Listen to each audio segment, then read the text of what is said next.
name is Dr. Clyde Robertson. I am the Director for the Center for African and African American Studies at Southern University in New Orleans, also known as SUNO.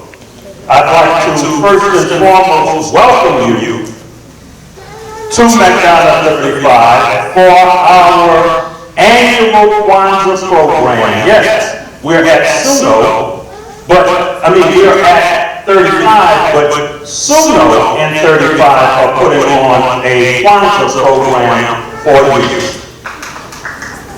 No, you can clap. Thank you.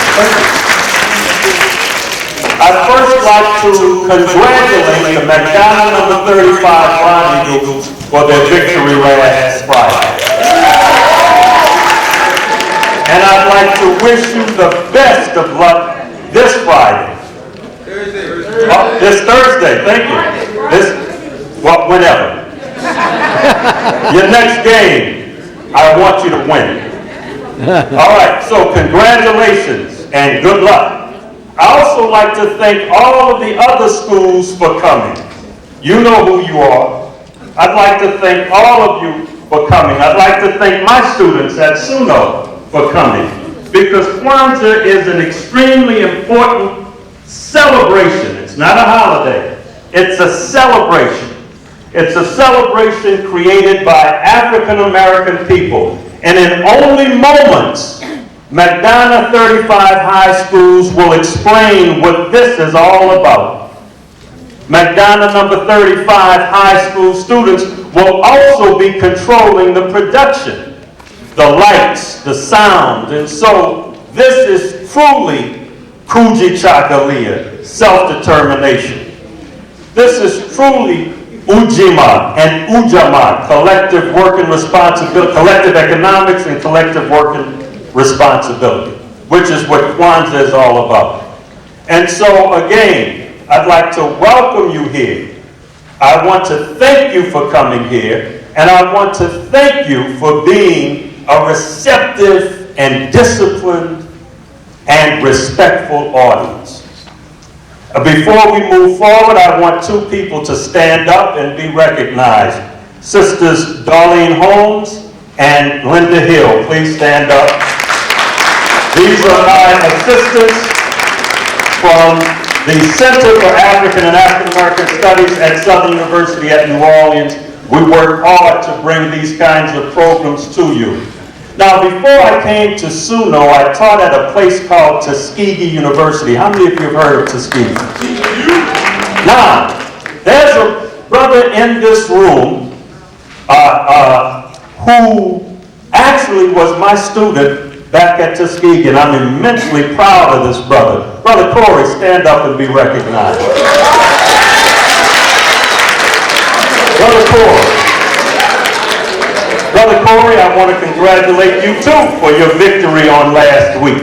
He's a coach at Carver. Yeah. So, and he also brought my son into the coaching industry. Thank you, Brother Corey. Again, welcome to this Kwanzaa celebration, this Kwanzaa explosion. Oh, I want to tell you this too. We're celebrating something called the AKOBEN. Does anyone know what an AKOBEN is? I'll give you a hint. It is from Ghana, and it is used to alert the community. It's a war horn. We decided to use the AKOBEN as our image. Why a war horn? Because a war horn alerts the community. It brings you to action. And so our theme for this program is bringing the students of New Orleans to cultural and political action. What just happened on Saturday? Something important happened on Saturday. There was an election. And in addition to all of the other important people we put in office, from the city of New Orleans to various other agencies around the state, one of the most important elections was for governor. And if it were not for the fact that black people in New Orleans, in Baton Rouge, and in Shreveport voted completely, 99% of us voted for Governor Edwards, we would have had a different state this morning. We would have, when we woke up this morning, we would have awakened to a completely different state. And so we were called to action. That was an AKOBEN. That was a war horn that was called, and we were brought to action. So let us never forget what an AKOBEN is. And each of us should have an AKOBEN in our lives to call us to action. Today we're calling you to cultural and political action. At this point, I'd like to bring up a very powerful young man who is a dynamic teacher. I have been to his classroom. I have met his students. He's doing a tremendous job. We in the center have adopted McDonogh 35, and we are building a library in this man's classroom. This is Mr. Hess. Come to the forefront, Mr. Hess. A very powerful and dynamic young teacher. Mr. Hess will explain the program moving forward. Mr. Hess. Thank you, Dr. Robertson. Good morning, everybody. Good morning, my Line Eagles, future Line Eagles, and visitors. Just real quickly, raise your hand if you have heard of Kwanzaa before, maybe you celebrate in your own home. All right, so you see a vast majority are not familiar with the principles of Kwanzaa and the purpose of Kwanzaa, and that's what we want to deliver to you guys today. This is a very special celebration for African Americans. This is something that was built by us, for us. This is something for us to take pride in our history because of the lack thereof. So this is something that everyone should be taking into heart, and I want you guys to enjoy this presentation. My students will be presenting for you, and without further ado, I'd like to introduce Ms. Destiny Fields, who will then introduce the rest of the presenters. Thank you very much.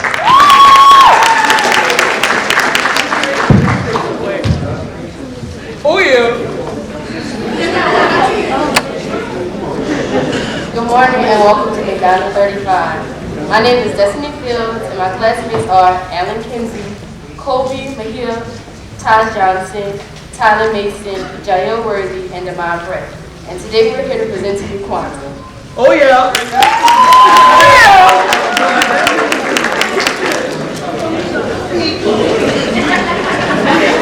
Good morning.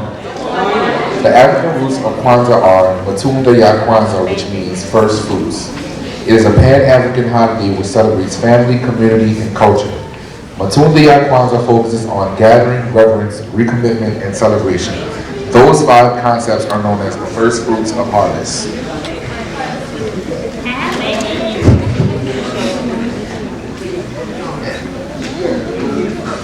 Good morning. The history of the African American branch is, it was established in 1966 by Dr. Mariama Curry, influenced by the Black Freedom Movement. The expansion of the ancient tradition and draws cultures from various African nations, for African people as a collective. The purpose is to reinform and restore rootedness in African culture, reinforce bonds as a community and common identity, and introduce and enforce Nguzo Saba and build an appreciation of these values. Oh yeah.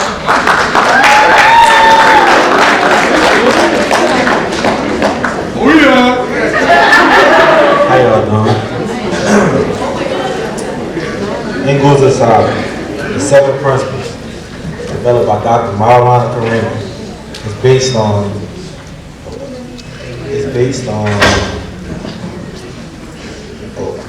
on the family, community, and culture among African Americans and Africans everywhere. The Mariama Nguzo Saba is the building block for the community. This is the heart, origin, and meaning of Kwanzaa. The goal is to reinforce, enhance, and master these principles for everyday life. Thank you.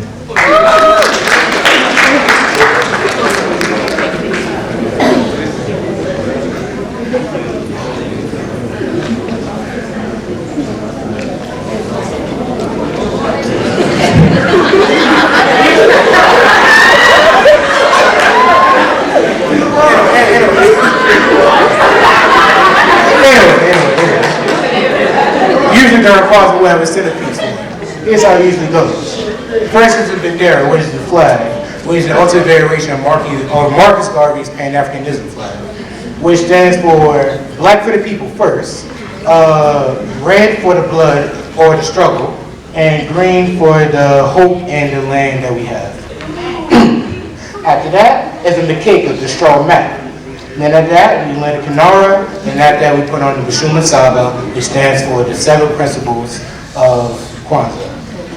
Then after that, we will have the mazao. Yes, the mazao, which is the crops or the fruits from the harvest. Then after that, we'll have the muhindi, which stands for also the vegetables, most likely, namely corn of the harvest, which is also for the children, which is also mainly for the children of the family. Then we will have the zawadi, which is usually African-related gifts like toys, garbs, clothes, literature, stuff like that. Then finally, we will have the Kikombe cha Umoja, which is the Unity Cup.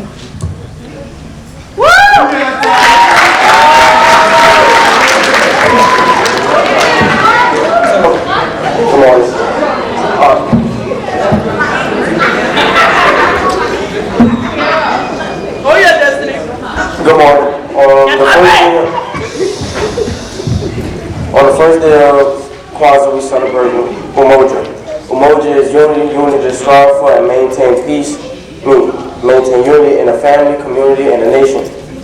On the second day of Kwanzaa, we celebrate Kujichagulia, which stands for self-determination. To create for ourselves, stand for ourselves, and speak for ourselves. On the third day of Kwanzaa, we celebrate Ujama, which means cooperative economics, which means to build and maintain businesses, stores, and shops for our people. On the fourth day of Kwanzaa, we celebrate Ujima, which means collective work and responsibility to build and maintain for our community and make our brothers and sisters problems out to solve together.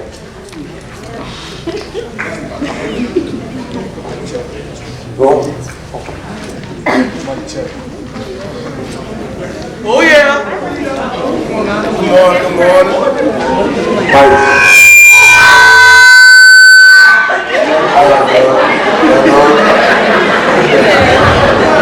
How y'all doing? Good morning. On the fifth day of Kwanzaa, we celebrate Nia. Nia means purpose. Purpose to what? Purpose to make our collective education the way building and development of our community in order to restore our people to our traditional greatness. Meaning, build up our buildings, make our buildings better, make the schools better, make everything better so we could become greatness and feel greatness while we're inside of greatness. All right. The sixth day we celebrate Kwanzaa is Kuumba. Kuumba means creativity. Creativity, to do always, as much as always as we can, in the way that we can, in order to leave our community more beautiful and beneficial than we have inherited. I'm sorry, y'all, but this Kuumba basically means that pick up trash in your community, because you want to feel good while you're in your community. Make your community better. It don't just take one person, it can take whole community to come together to clean up. The last day of Kwanzaa, we celebrate Iman. The last thing, best for last, faith. Faith, to believe with all our heart in our people, our leaders, our community, and also to believe in our teachers. Teachers, yes, get a teachers, all right. And we do that, and also the righteous and the victory of our struggle. We do that because if you don't have faith in the people that's leading, then how you gonna proceed, how you gonna grow? So just give faith and believe in the leaders, the community leaders. I want to say that's it for me.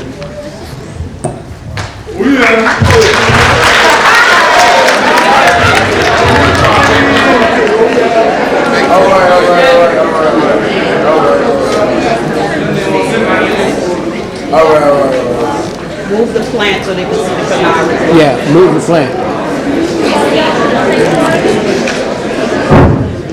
Send it to the back. All right, who wants that volunteer? There you go. All right. Everyone, stand up with us. Everyone, please stand up, please.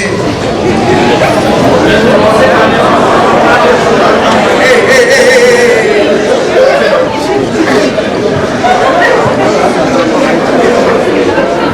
All right, we'll be all about to participating.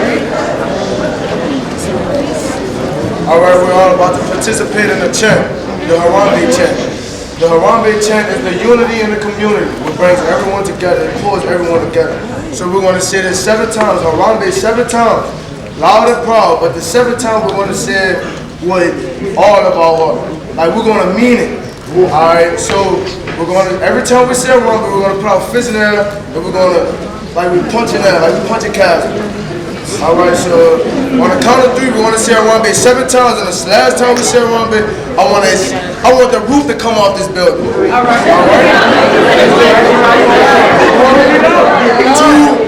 2, 3.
Hello again, little people, I'm back. And if you haven't noticed by now, I like to talk to you, right? And I like you to talk back to me. I have a poem that I'm going to share with you. Wait, let me give you a little bit about me. I used to be a spoken word artist, wrote many poems, made the newspaper, all of that stuff. But right now I can't remember anything, so I'm going to read this poem to you today. Okay? And after I finish, I'm going to ask you what you think about that poem. Now I'm not asking what you think is, do you think it was a good poem or something like that? I'm asking, what do you think about the message of the poem? Okay? Because today we talk about AKOBEN. AKOBEN, I'm going to say that again. The mic is going in and out. AKOBEN. Do you know what that means? No? War horn. Okay, so I heard 2 people say the war horn. It's the call to action. And I think today that's the theme, that's the message of your program today, right? We talk about Kwanzaa. All of those things are about you, little people, about your achievements, about your accomplishments, about what it is that you're going to do years and years ahead of time. Okay, so this poem is called Calling the Harvest to Refuge. Let me get over here so I can read.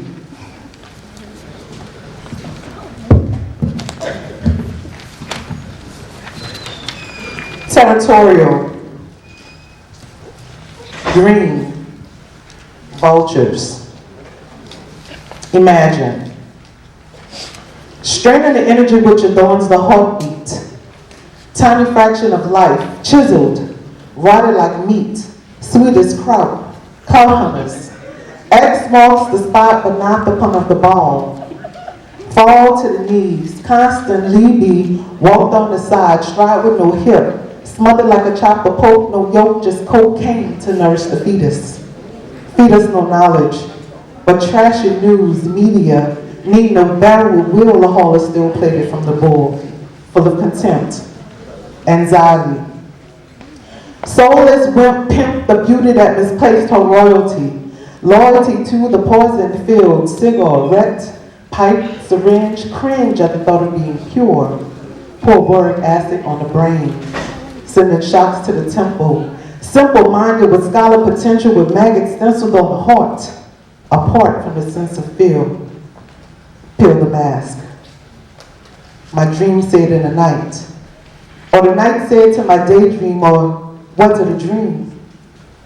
So confused, abused by my own people as they abuse themselves, sells liquid bullets, sells powdered attacks to the heart, smart but can't see, we can't see, drugged out on a program or hiding from the real, scared, ready to jump out and into skin paled. American embryo been that way raised. Dislocated student, heard that way speak, but just peek into the womb of Mother Africa. Climb, launch on to the umbilical cord wet, accept her amniotic knowledge. She's calling her seeds. Hear her. She's taking back her lost but erect muscles, spits at her as he enters orgasmic disrespect. But pulsating climaxes squeezes her tongue, but the needle punctures her veins and fills them with toxin. But the artificial lubricating chemical grease destroys her hair. I'm gonna say that again. But the artificial lubricating chemical grease destroys her hair, but the plastic pupils blinds her eyes, but the acrylic disfigures her fingers as there on the horizon sits Mother Africa. Hear her. She waits, she cries, she feels the slaps to her cheeks. She knows some may never unveil, but yet she waits and whispers in the night, in my dream, to my people, peel the mask.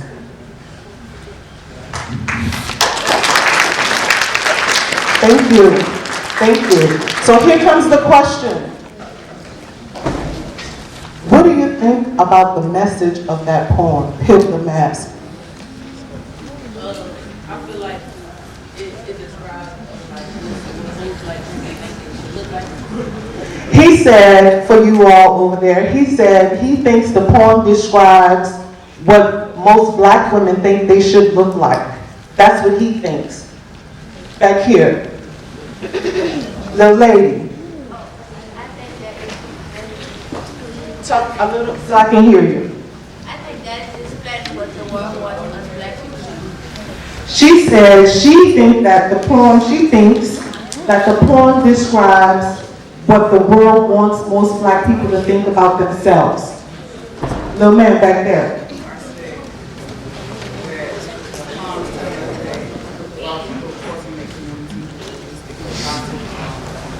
Say it one more time for me, babe. Louder.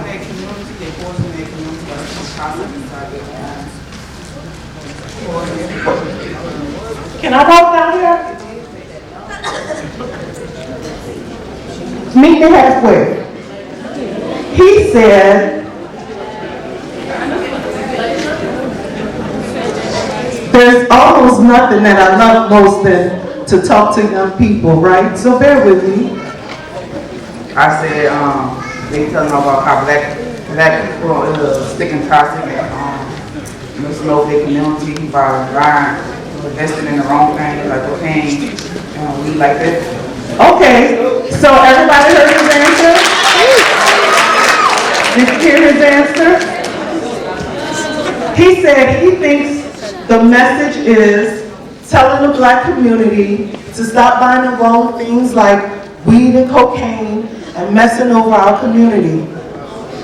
Right? I think I wrapped that answer up a little bit here. Okay, so I'm going to say, Ms. Hill? Do you want to read? What's your answer? I like his answer. Okay. So notice, I think twice in that poem I said peel the mask. Right? So we oftentimes try to fit in, right? And try to actually mimic our environment or what's going on around us.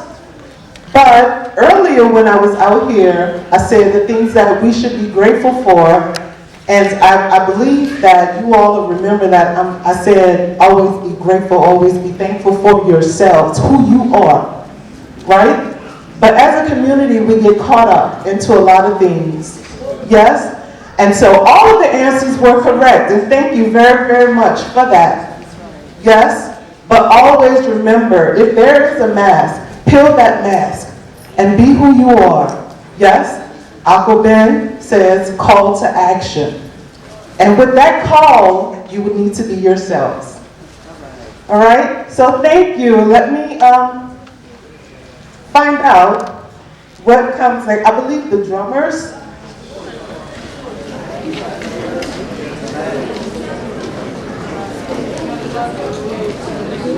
You all are great.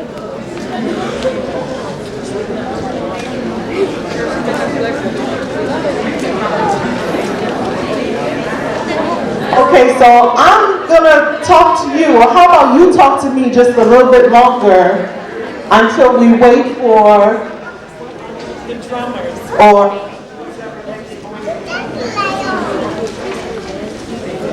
do we have any poets here? Because remember I said Kwanzaa is really about you, right? We talk about Ago, we talk about the harvest, yes? We talk about the ears of corn, which are children, right?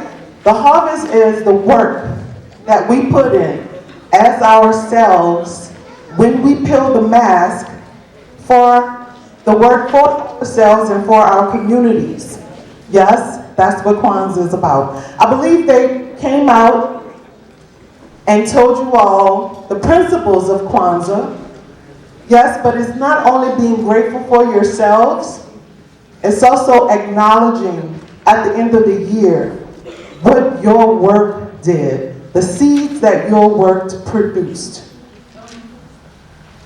And someone was whispering something to me backstage.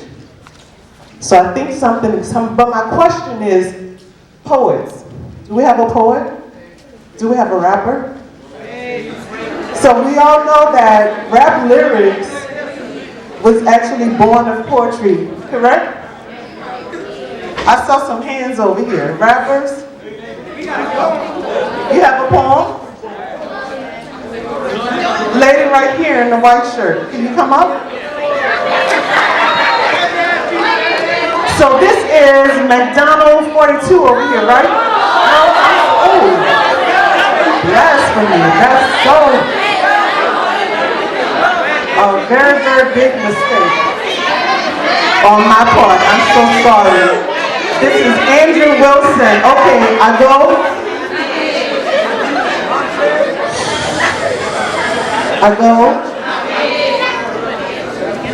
So we have this lady. What's your name, honey? Paige. We have Paige. Paige is come up and share with us a poem, or maybe just some words, some remarks on call to action. Is that correct, Paige? Yes.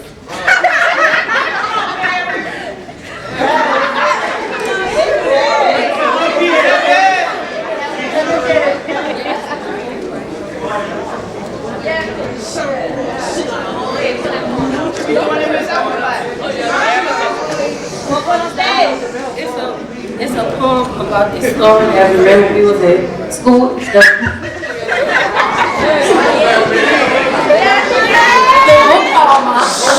And it's basically saying how you use yourself dealing with other people.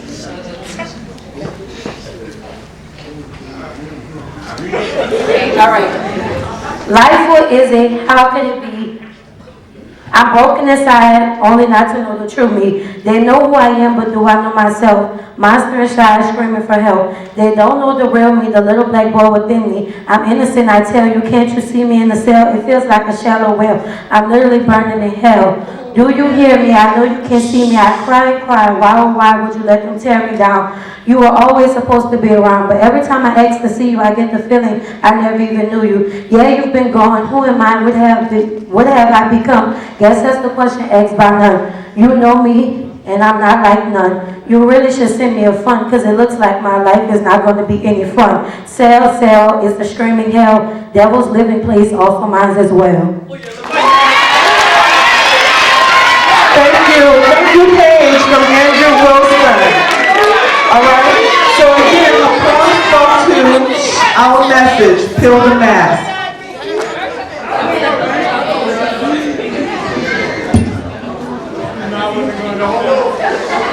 Thank you.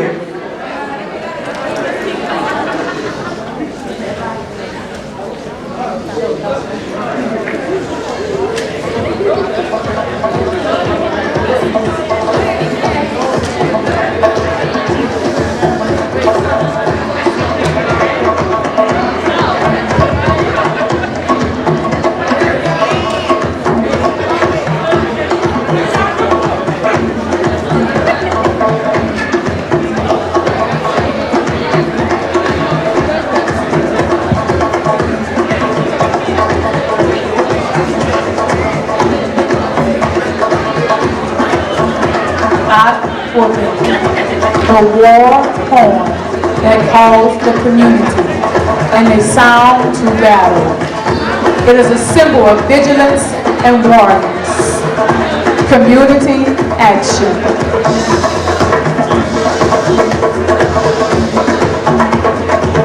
Community action is very important because it can bring a strong, stable, solid community, and the actions that go on in the community affect the community and protect the community. The community is a strong element in one's life. The importance of community, strength, can move communities forward. The Black Panther Party was all about community and the protection and safety of the community.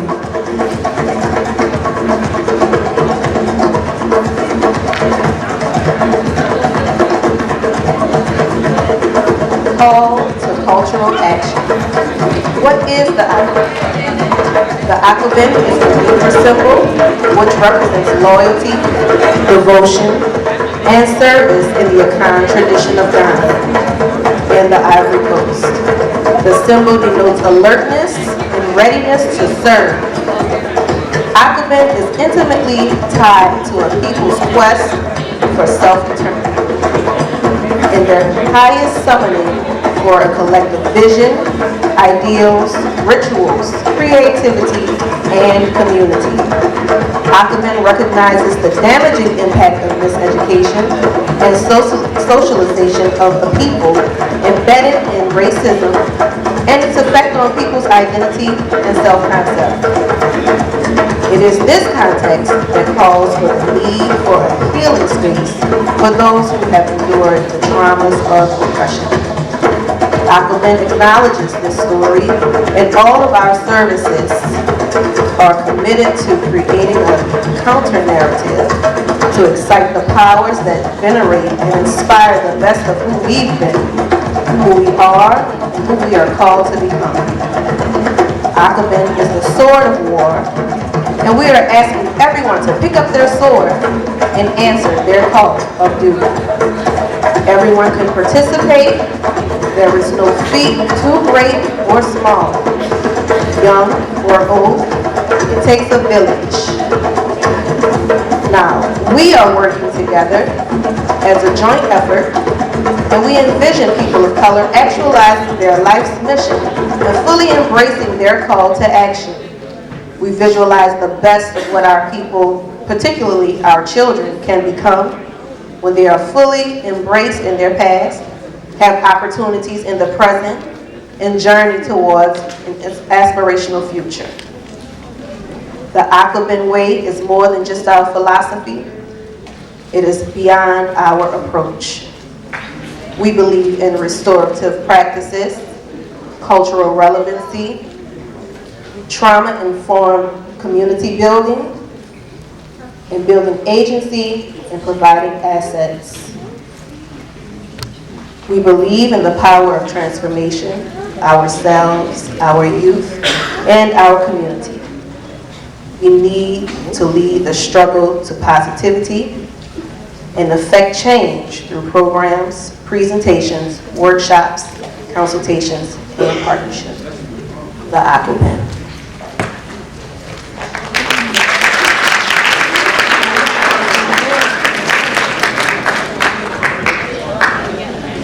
So we are, too loud, not too loud. So we are in Kafu, traditional African dance company, here with you today to share our meaning of AKOBEN. And actually, the war horn, AKOBEN, is one of the purposes of our dance company under the directorship of Mariama Curry. I'm going to share just one more poem with you because we're getting ready for drummers. We're getting ready for dancers. So at that time, we're going to want you to sing. We're going to want you to clap and perhaps maybe even dance where you are. Okay? So again, remember that I'm still talking about peel the mask and being true to who we are.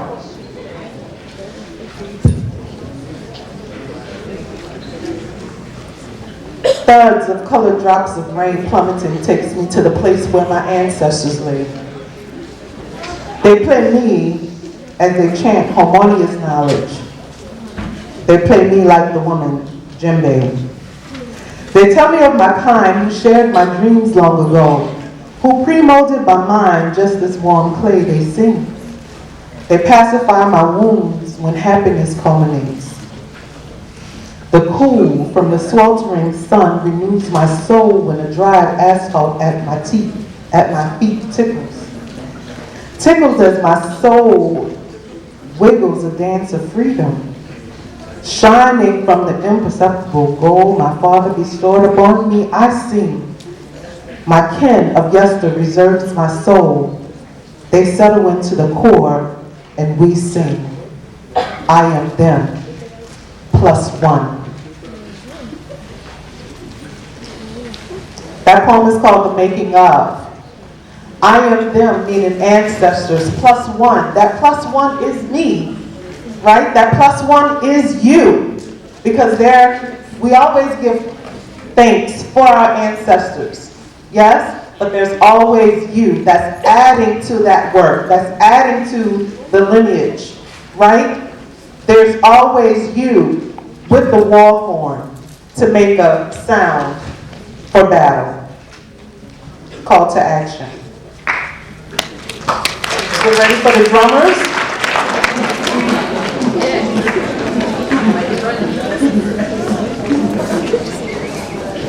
I just want to say one thing. Again, how many one things, right?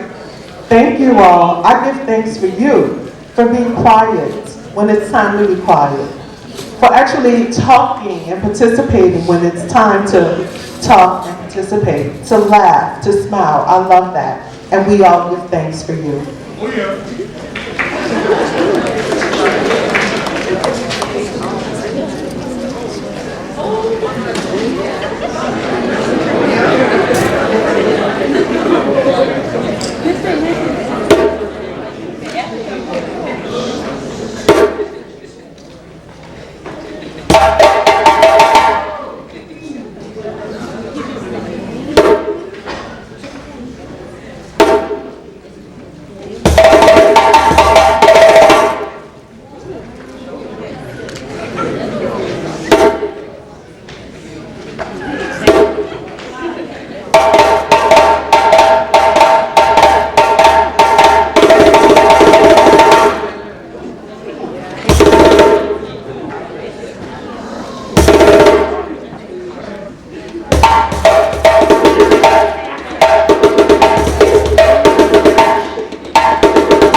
So we have Baba Mordekeba in the kora. Kora, that's the name of this instrument.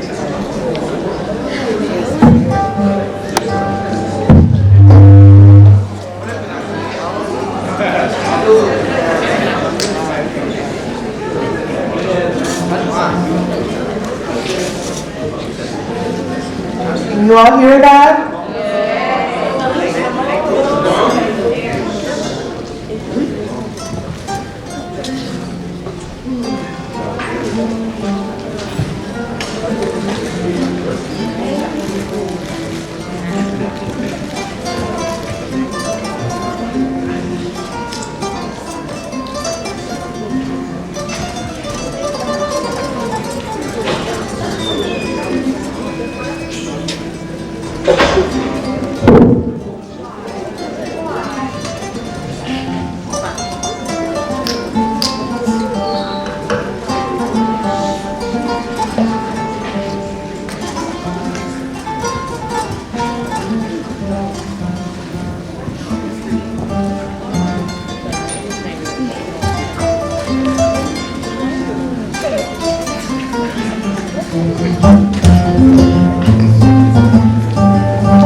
How y'all feeling?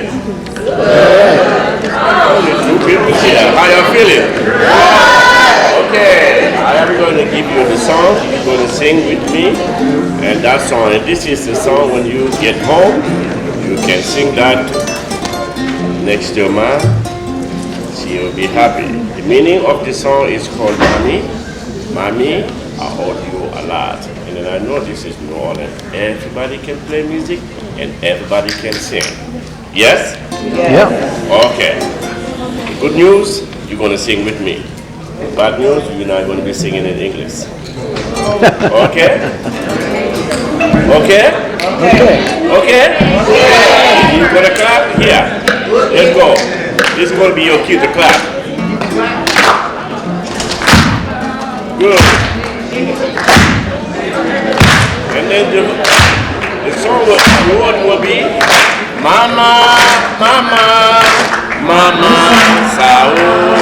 Mama, Mama, Mama, Sao. Okay, it's going to be call and respond. When I'm singing, you don't sing.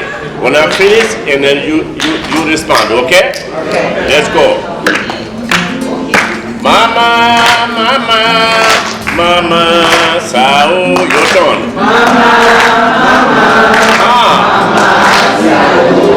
Mama, Mama, Mama, Sao. Mama, Mama,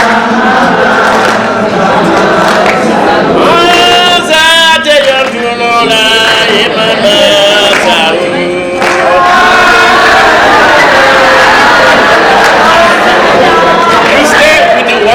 you don't have to move, you can respond to the same thing.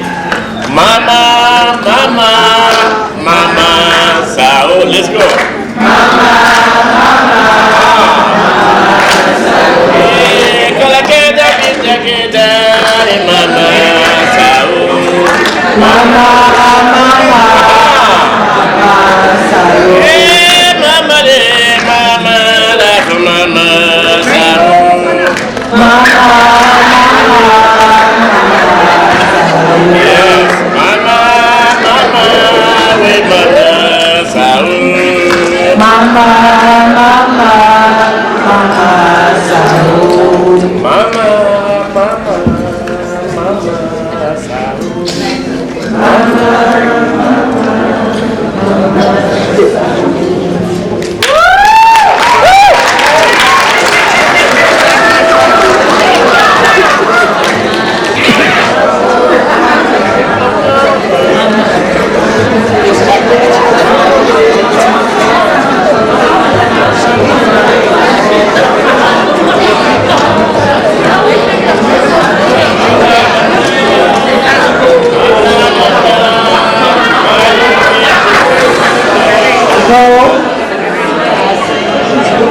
have the dancers from Arthur Ashe. That same energy, we want you to keep that same energy when the dancers come.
only one. Can we have some lights?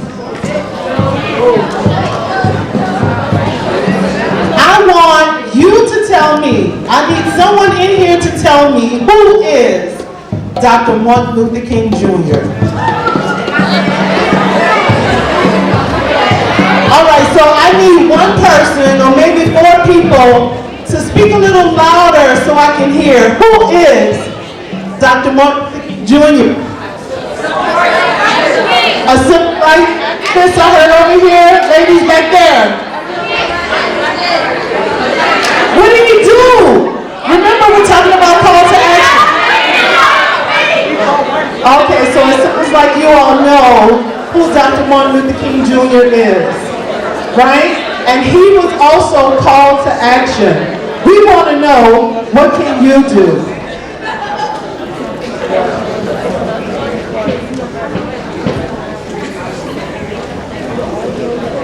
Wouldn't you have gotten it, whether or not you marched? Well, the demonstration was certainly for the voting rights bill. However, we must recognize that there are other very tragic conditions existing in the state of Alabama which are as humiliating, as degrading, and as unjust as the denial of the right to vote, namely police brutality.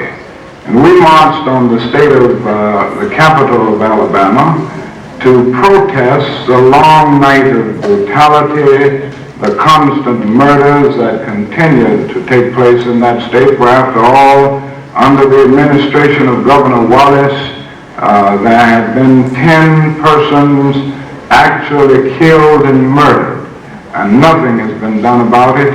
There have been untold bombings of homes and churches.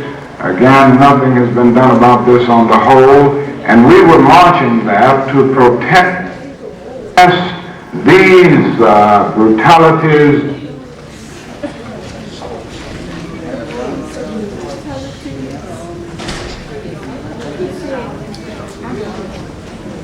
Okay, so I'm going to explain. This part of the program, there's about 4 people I'm going to introduce. Well, 3, because you already know one, right? Who's that? Dr. Martin Luther King, that's right. So we're going to have some dancers come back out to see you, right? But as we go on, I want you to listen to the people I'm going to introduce to you because they were called to action.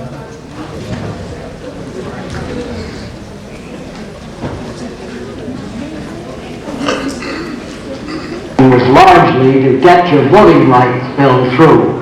Was it necessary for that purpose? Aren't you going to get that bill? And wouldn't you have gotten it, whether or not you marched? Well, the demonstration was certainly for the voting rights bill. However, we must recognize that there are other very tragic conditions existing in the state of Alabama which are as humiliating, as degrading, and as unjust as the denial of the right to vote, namely police brutality.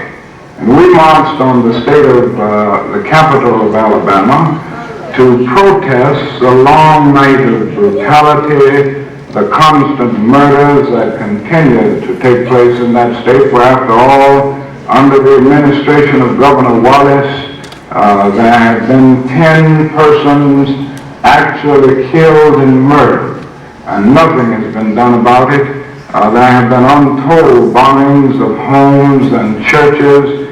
Again, nothing has been done about this on the whole, and we were marching there to protest these brutalities, these murders, and all of the things that go along with them, as much as to gain the right to vote. So it was a twofold march aimed at trying to rectify the conditions of Alabama and expose the evils that are deeply engulfed in that state.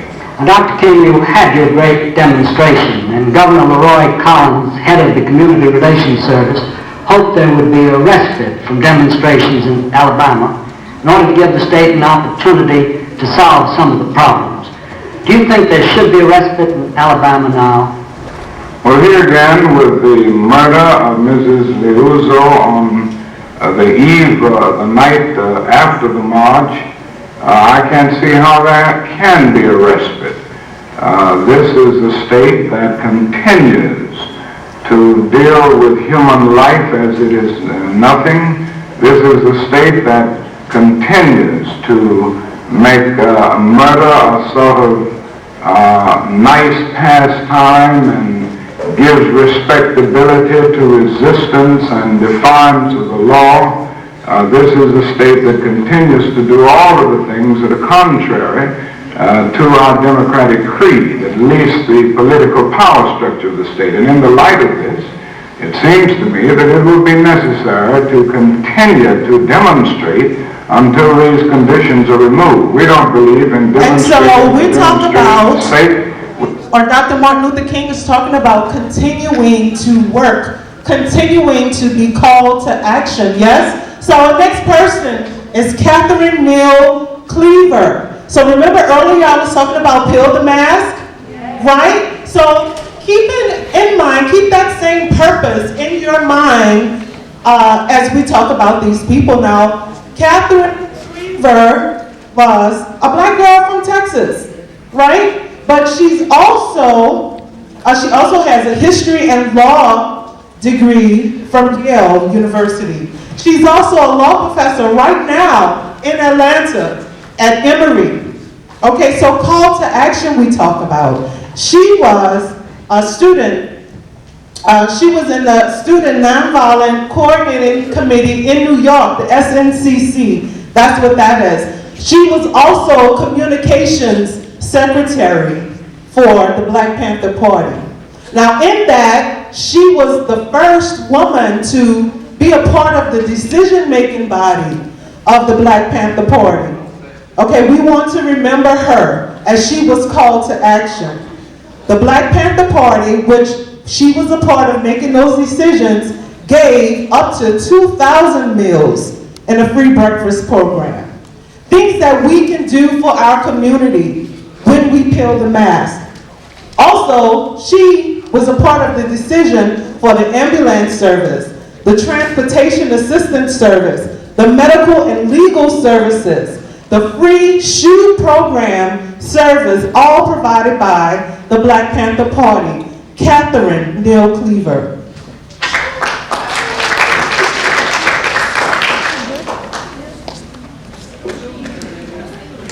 We don't have demonstration fever, but we do feel that as long as the conditions of injustice and man's inhumanity to man infiltrate that state, it will be necessary to demonstrate in order to bring these issues to the surface and lay them square before the conscience of the nation.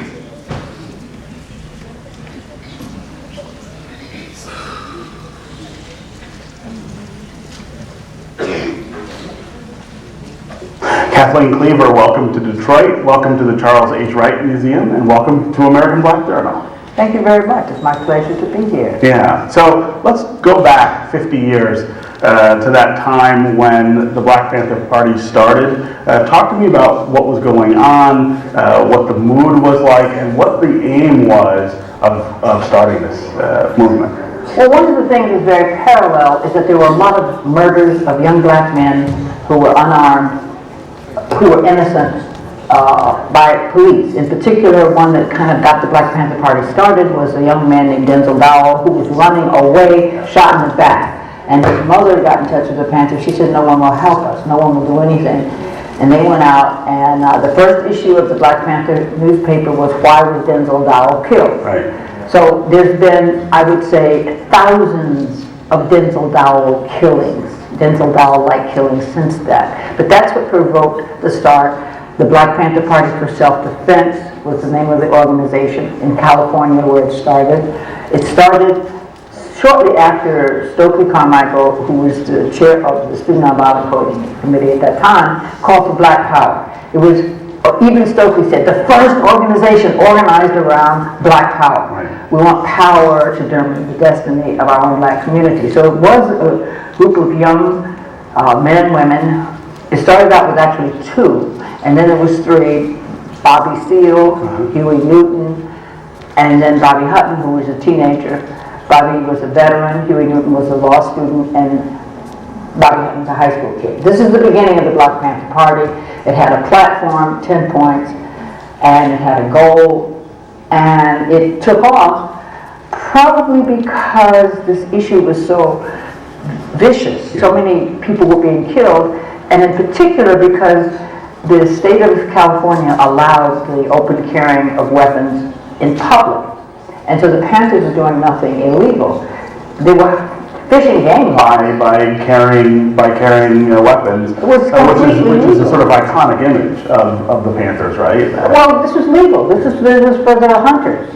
So when the Panthers, as a political movement, became publicly armed, they decided, the state legislature decided they want to change the law. And the Panthers sent a delegation, an armed delegation to the state capitol to observe the legislation.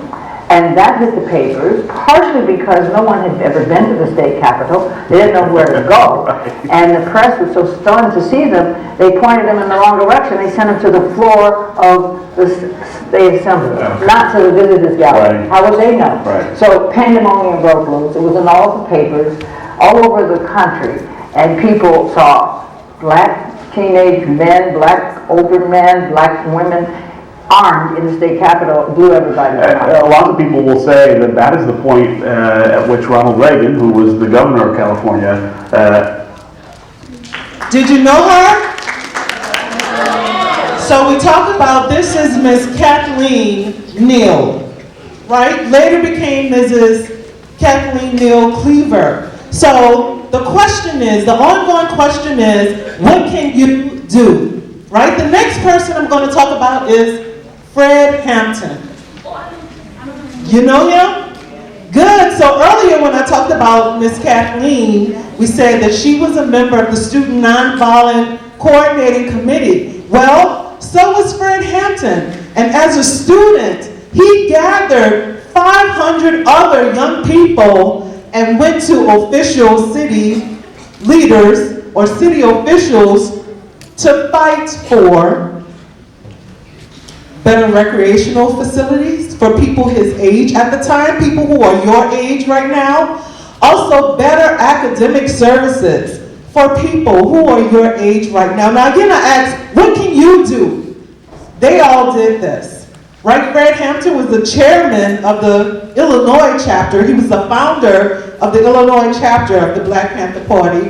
He also served as deputy chairman of the National Black Panther Party from Chicago, right? We said that Miss Kathleen right now is in Atlanta. So we talk about people who's in different places who have peeled the mask, right? For the betterment of your existence right now, right? Same thing that we've been talking about, call to action. This is Mr. Fred Hampton Jr.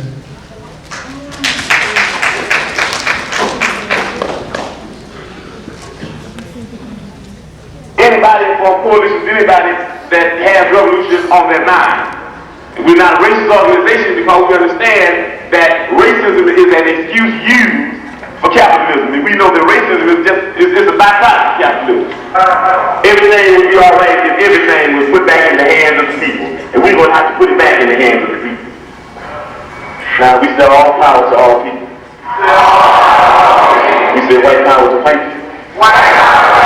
Brown power to brown people. Yellow power to yellow people. Black power to black people. X-power to blues and female power. We say Panther power to the Vanguard Party. When you leave here, you just say the last thing, before you go to bed, next time I am a revolutionary. Make that the last word. In case you don't wake up, then somebody might believe it. You might end up in what they call it, revolutionary hat money round. Say that. I am a revolutionary. They constantly bothering people. Anybody that's out there in the protection of the people happens to be in direct conflict with them. What makes them mad about it? What makes them mad about it is that they have black people and white poor people and red poor people and Puerto Rican poor people and Latin American Puerto Rican people. Poor people of all descent, they have called for movements based on racism when the Black Panther Party stood up and said that we don't care what anybody says. We don't think it's fight fire with fire, we think it's fight fire and water. We're going to fight racism, not racism, but we're going to fight the solidarity. We said we're not going to fight capitalism with black capitalism, but we're going to fight it socialism. We still said we're not going to fight reactionary pigs and reactionary state attorneys like this and reactionary state attorneys like Hanrahan with any other reactions on our part. We're going to fight their reaction where all those people will get together and have an international 4-10 revolution. Right? And that's saying all power to the people. Right? That's saying no matter what color you are, you're going to true class. And that's saying there's a class over here and there's a class over there. And the reason that this class over here has never did anything to get this class off its back because this is lower, this is upper. This is the oppressed, this is the oppressor. This is the exploited, this is the exploiter. And these people in this class have divided themselves and say, I'm black and I hate white people. I'm white and I hate black people. I'm Latin American and I hate hillbillies. I'm hillbilly, I hate Indians. So we fight amongst each other. And you heard the testimony of pigs here, and you got pigs of all colors, you know that. You got pigs of white, you got pigs of black, you even got pigs that are black and white. So we always say in the Black Panther Party that they can do anything they want to us. We might not be back, I might be in jail, I might be anywhere. But when I leave, you remember I said, with the last words on my lips, that I am a revolutionary. And you're going to have to keep on saying that. You're going to have to say that I am a proletarian. I am the people. I'm not the pig. You got to make a distinction. And the people are going to have to attack the pig. The people are going to have to stand up against the pig. That's what the Panthers are doing. That's what the Panthers are doing all over the world. We're going to have our... Mr. Frank Hampton Jr. We said earlier when we started the program that we give thanks, right? We give thanks for our ancestors. Yes? We give thanks for the people who stand up or who stood up for us in the past. Yes, and I talked about the Black Panther Party. We're talking about the Black Panther Party. We're keeping that conversation going. Because the next person I want to introduce to you is Dr. Huey P. Newton. So remember, we talked about the services provided by the Black Panther Party for self-defense. We talked about the free breakfast program, up to 20,000 meals given out to our community. Dr. Newton was the co-founder of the Black Panther Party. He has a PhD in social philosophy. So remember to always say Dr. Huey Percy Newton. He also, with the Black Panther Party, started such services as WIC programs. WIC means women, program for women, infant, and children, right? We know that program, yes? Because it's still a program that's in existence. So he also provided political and social protection for our communities. And with the 10-point program, co-founder Dr. Newton also fought for better housing for our communities, jobs, better education for African Americans. So again, we ask, what can you do? This is Dr. Huey P. Newton.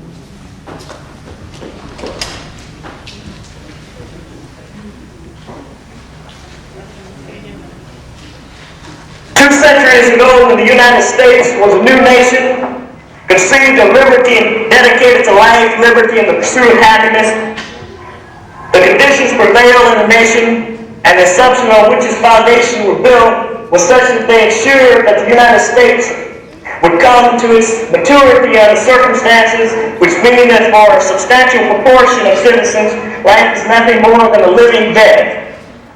Liberty is nothing more than a prison of poverty. And the only happiness we enjoy is laughing to keep from crying.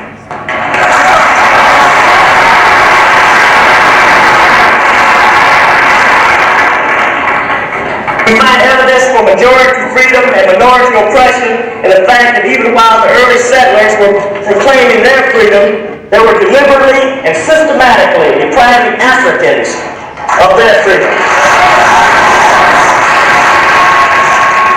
The These basic contradictions were further aggravated by acts which implicitly admitted that the majority was wrong, but unwilling to do right. Thus, when the Declaration of Independence was drafted, the founding fathers struck all mention of the slave trades. Thus, when the United States Constitution was drafted, the founding fathers considered the slaves as equivalent to 3/5 of a man. Thus, when the slaves were emancipated, the descendants of the founding fathers compromised that freedom to gain further territory. These compromises were so basic to the thinking of the forebears that legal attempts to correct the contradiction through constitutional amendments and civil rights laws have produced no change in our conditions, and we're still a people without equal protection and due process of the law.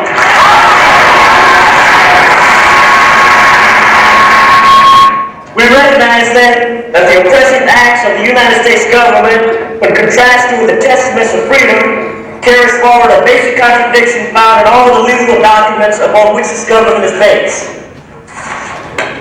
Generation after generation of majority group have been born, they have worked, and they have seen the fruits of their labor in the life, liberty, and happiness of their children and grandchildren. Generation after generation of black people in America have been born, they have worked, and they have seen the fruits of their labors in the life, liberty, and happiness of the children and grandchildren of the oppressor.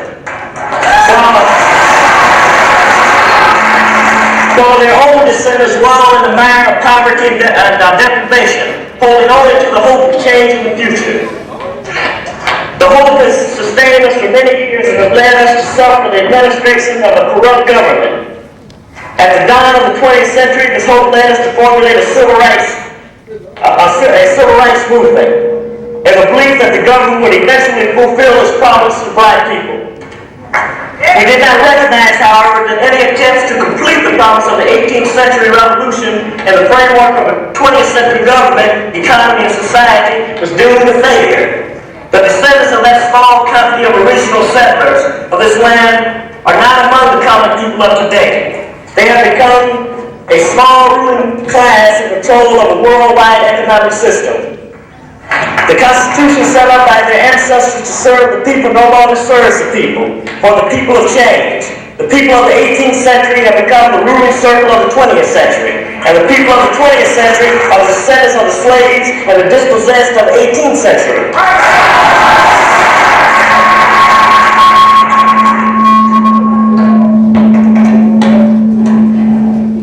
In honor of Dr. Millie, Mr. Fred Hampton Jr., Mrs. Kathleen Neal Cleaver, Dr. Martin Luther King.